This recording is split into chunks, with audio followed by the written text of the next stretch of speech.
Morning, DEC members and guests. I'm Steve Grigorian, President and CEO of the Detroit Economic Club, coming to you from lovely downtown, sunshiny Detroit. A couple of quick announcements before we get started. I always want to take a brief moment to thank the terrific DEC sponsors for their continued support of our mission, and you're seeing them on your screen. And I want to thank you for continuing to support the DEC with your membership. It's very important to us, and so are you. On a programming note, for the next couple weeks, we have virtual meetings coming up, and they're everybody's favorite price, free. Next up, we hope to see you on Zoom March 8th for our popular monthly Money Talk series. And this time we'll be joined by the head of Wells Fargo Investment Institute. We're looking forward to that one. And we were very pleased this morning to announce an in-person meeting. Yes, I said in person, and we think you'll be very interested. FBI Director Christopher Wray will join us on March 22nd. You'll see that announcement in your email this morning, so be sure to get your ticket for the March 22nd meeting. You already know how important it is to the DEC that high school and college students are included in everything we do, and today we want to say welcome to students from Schoolcraft College and Wayne State University. I also want to take a moment and thank my good friend and John's good friend and DEC member, Ron Fournier, for connecting us to John, today our guest speaker. Ron's watching the Zoom, and he's also mentioned in today's book. So many thanks to Ron. The DEC has an incredible history. You know, I love to talk about this, but these speakers tell the story of our nation's history. And today's speaker joins a distinguished list of 16 others who in our 88-year history have addressed the DEC on February 24th. It's an eclectic list, as it always is, and it begins with a speaker way back in 1936 named Dr. Joseph Hayden, and it also includes CEOs of Mazda, Dow Chemical, Mobil Oil, and Alcoa. It includes First Lady Betty Ford in 1981, and in 2012, on this day, presidential candidate Mitt Romney. And today, we're pleased to add John Della Volpe as our 17th speaker on this day in DEC history. John is the director of polling at the Harvard Kennedy School of Institute of Politics, where he's led the Institute's polling initiatives on understanding America's youth since 2020. And of course, he's the author of this tremendous book, Fight: How Gen Z is Channeling Their Fear and Passion to Save America, which is, of course, the subject of today's meeting. John is also founder of Social Sphere, a Cambridge, Massachusetts-based public opinion and analytics company. You'll see him regularly on MSNBC's Morning Joe and other cable news shows, including The Daily Show with Trevor Noah. I learned that John is married to an Armenian. So, I mean, come on, what a smart guy John is.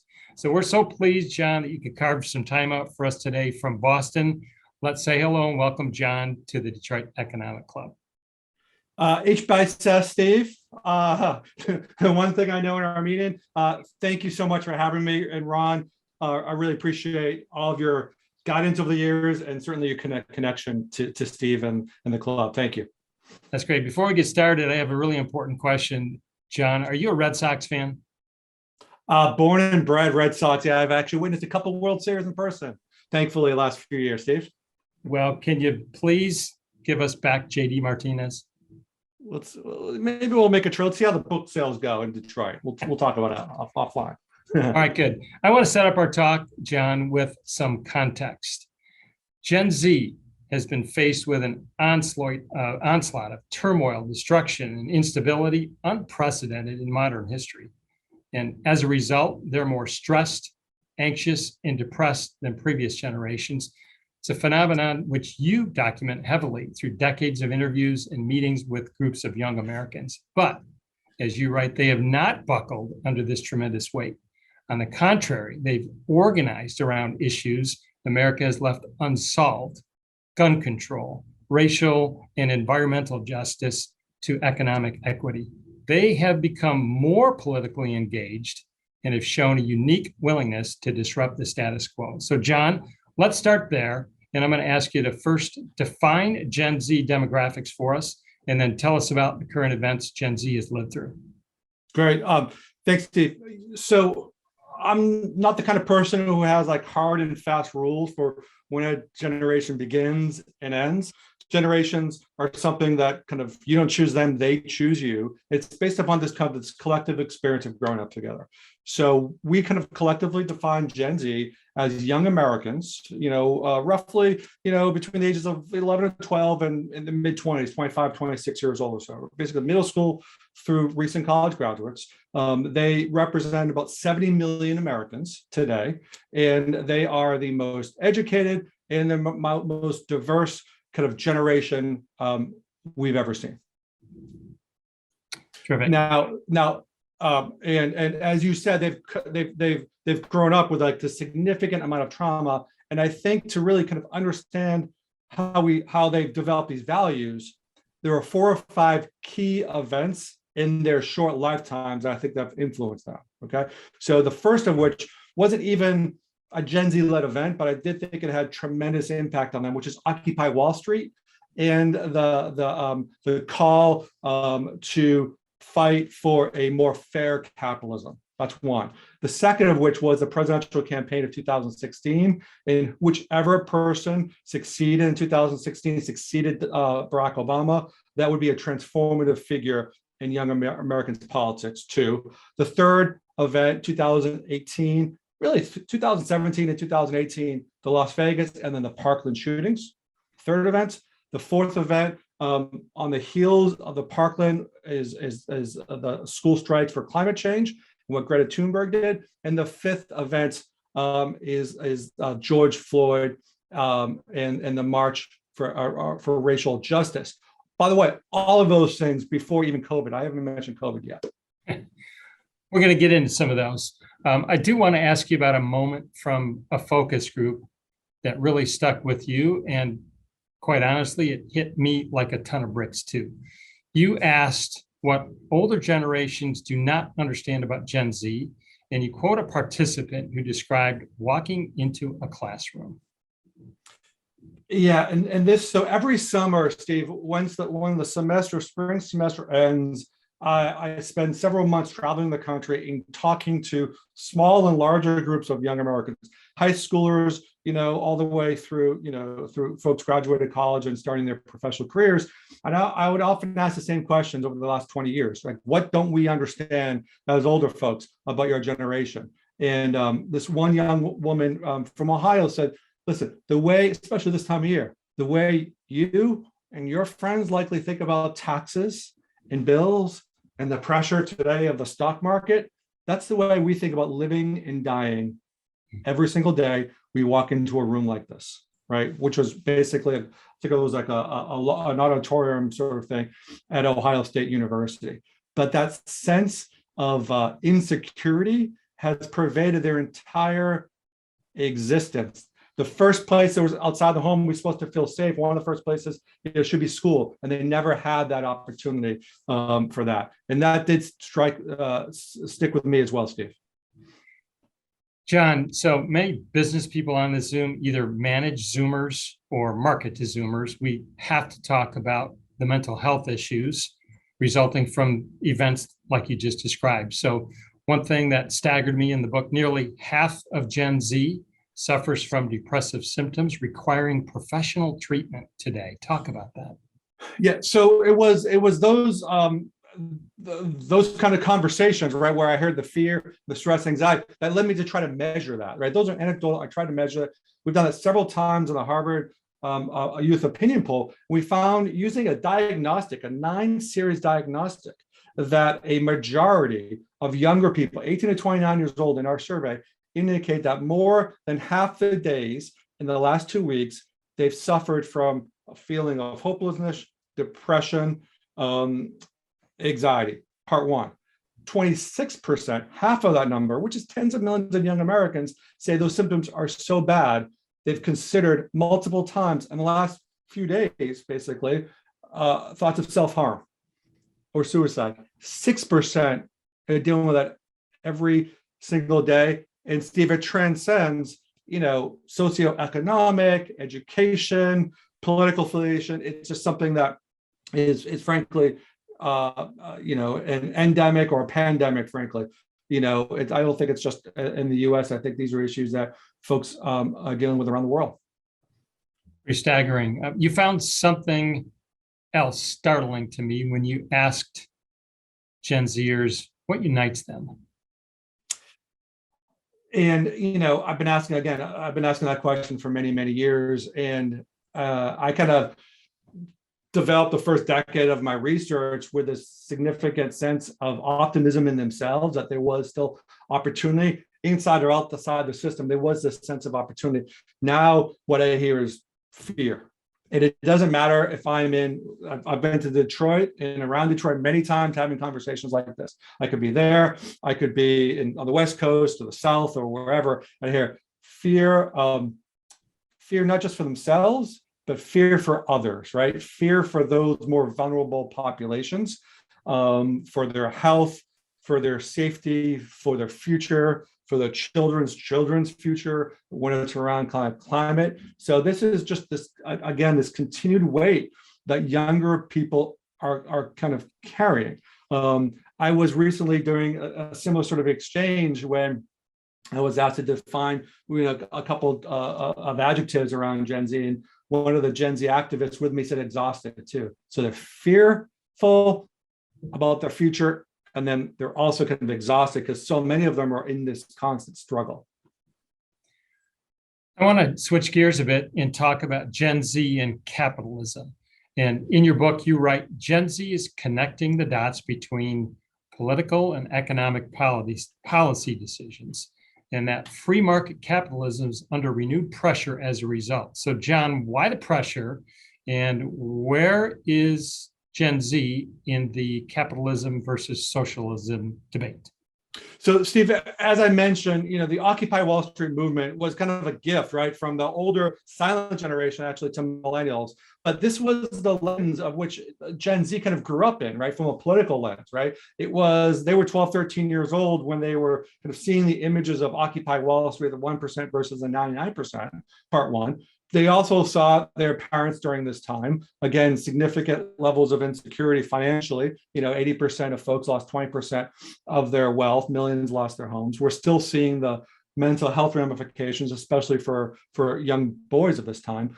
And then they looked, and they've done some research like I did, and they saw that for their parents and their grandparents, you could live, kind of cut grass for a summer, literally cut grass for a summer, and save that money and pay for a year of college, right? Those things just aren't available to this generation.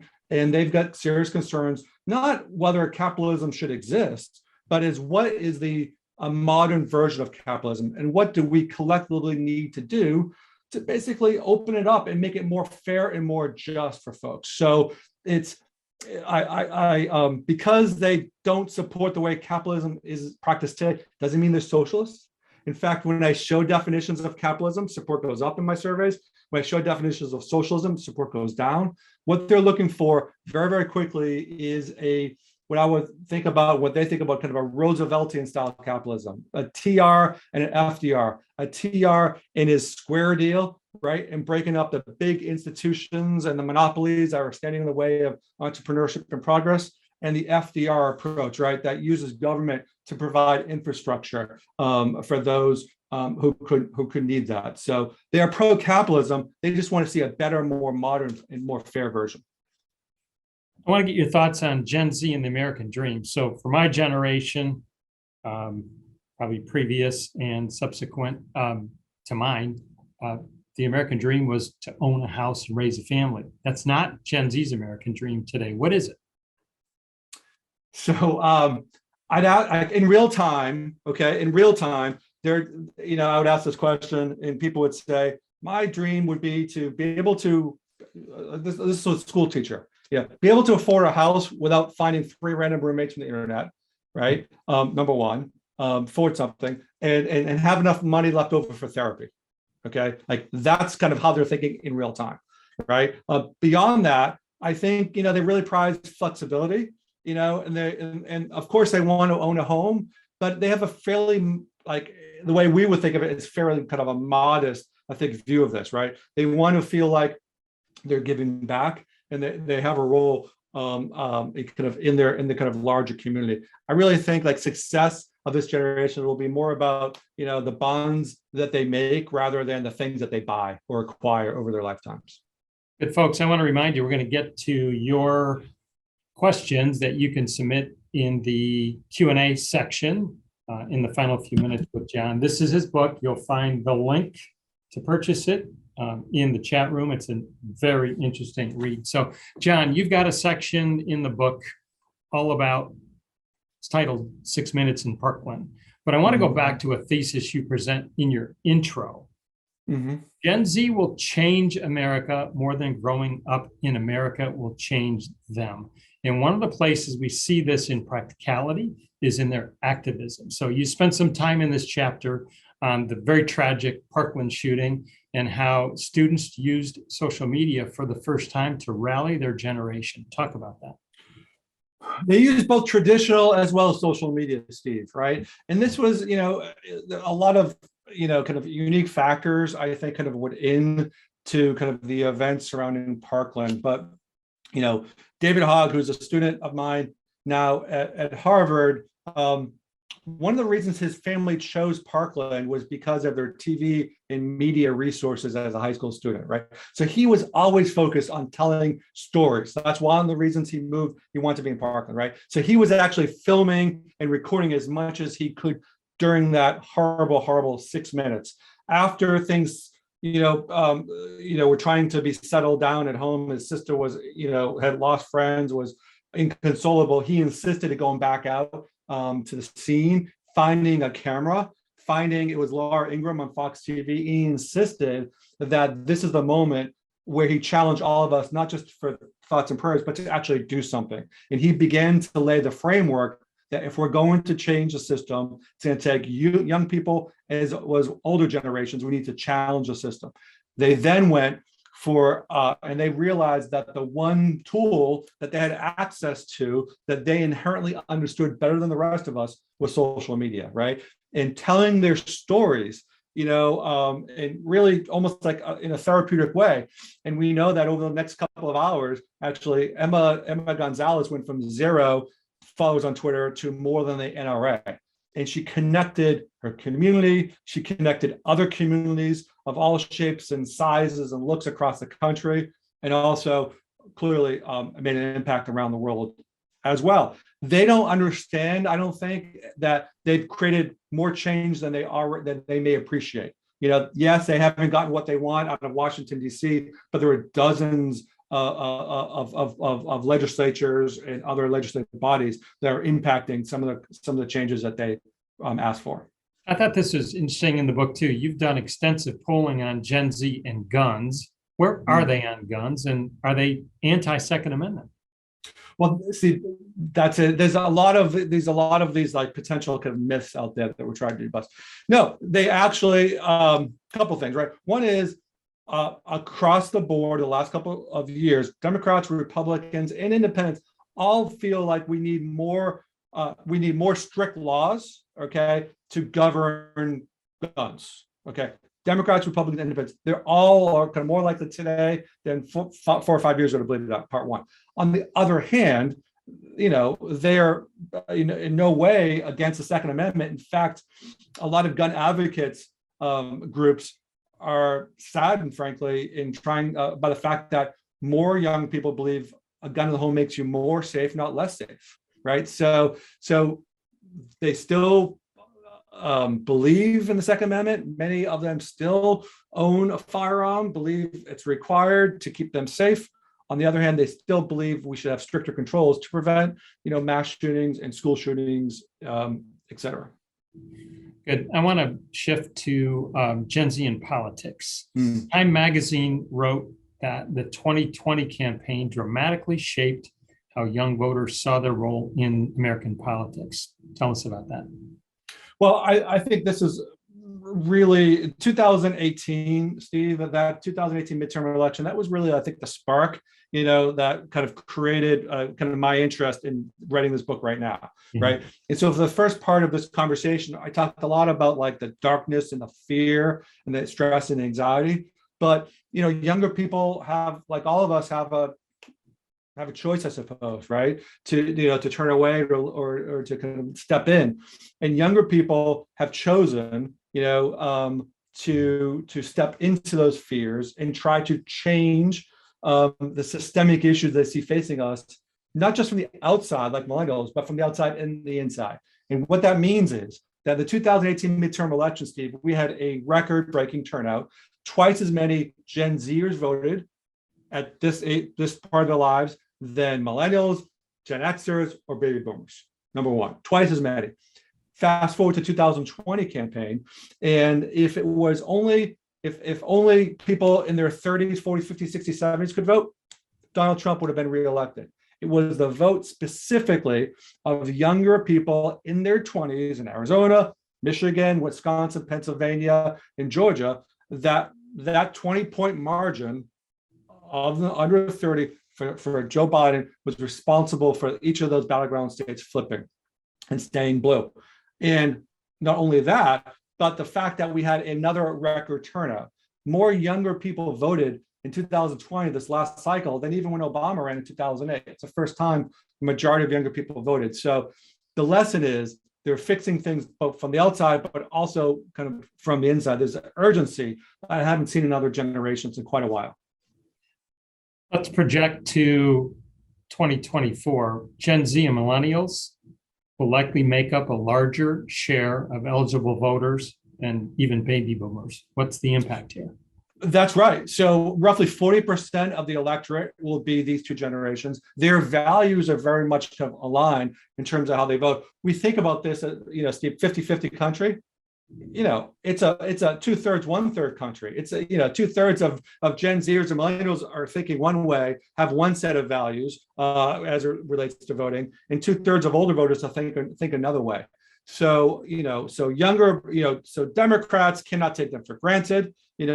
They need them to participate. Republicans need to find ways to compete with them, right? And to just keep that margin down from the mid 60s or so into something kind of, looking like the high 50s or so, if they're going to compete.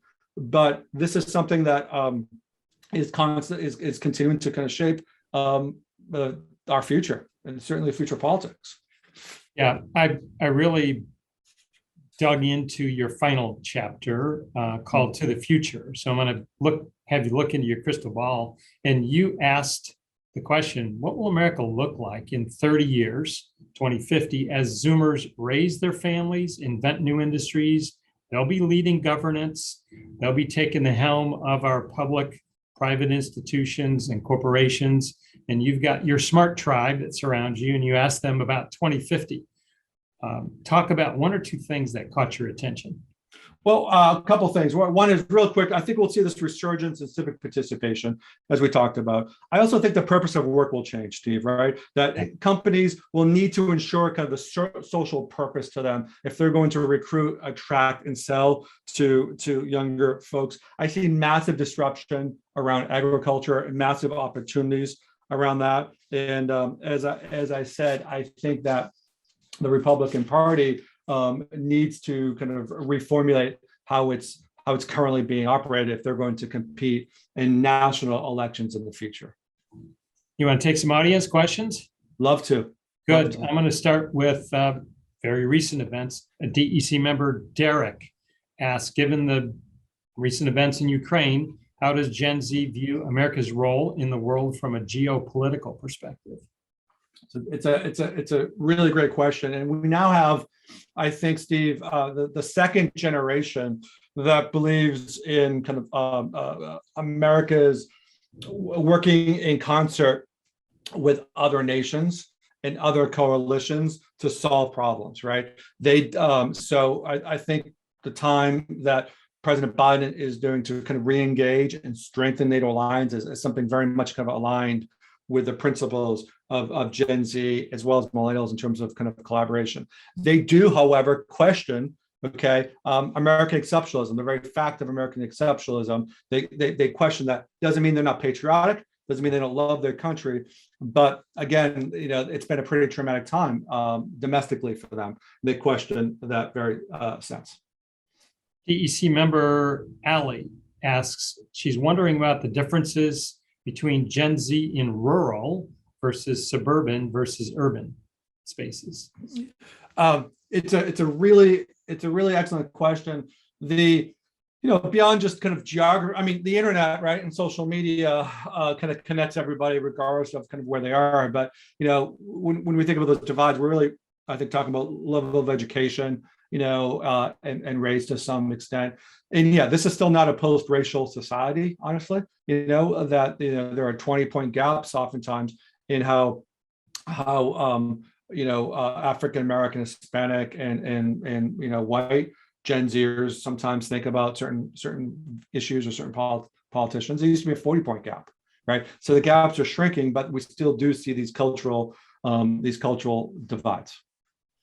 Got a high school principal from the Armenian school here, Manugian school, wondering how can high school faculty and administration help Gen Z students? That's an excellent question. So just having conversations like this. I gave a talk actually in Michigan with a group called Kevin Song, which is a suicide prevention awareness kind of community. And I gave a talk and I talked about the fear and the stress.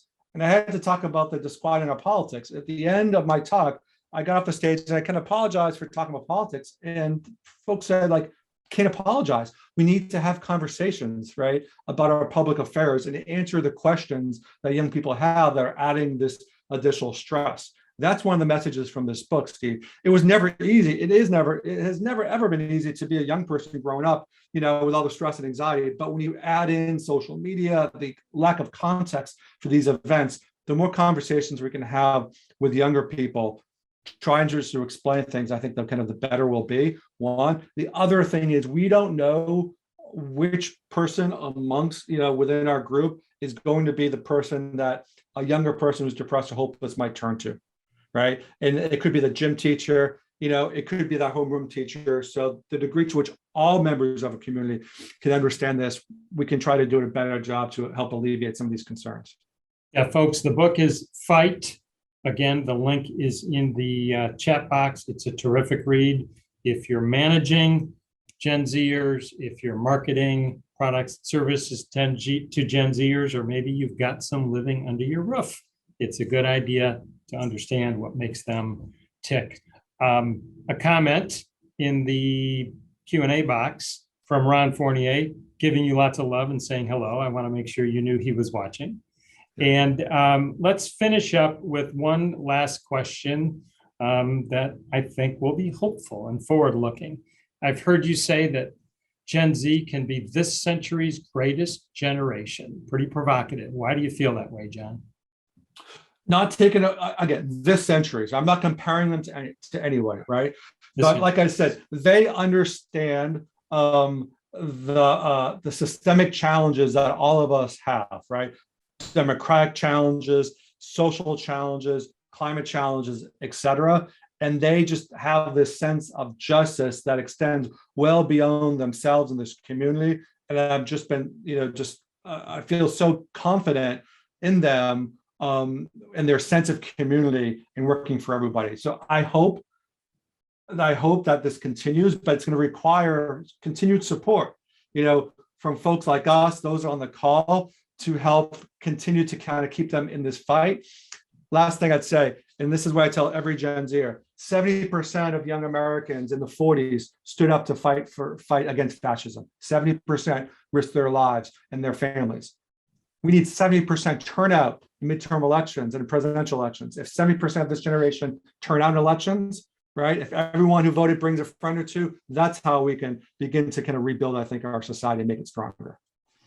Love it. So, John, we've unfortunately run out of time. A huge, huge thank you for spending some time with the DEC. Good luck with the book. We wish you the best. Let us know if we can be helpful here in Detroit. And perhaps the next time we can do this, we can do it in person. I hope so. Thanks so much, Steve, Ron. Thank you. And thanks for everybody for joining this morning. Have a terrific day, John. Thanks.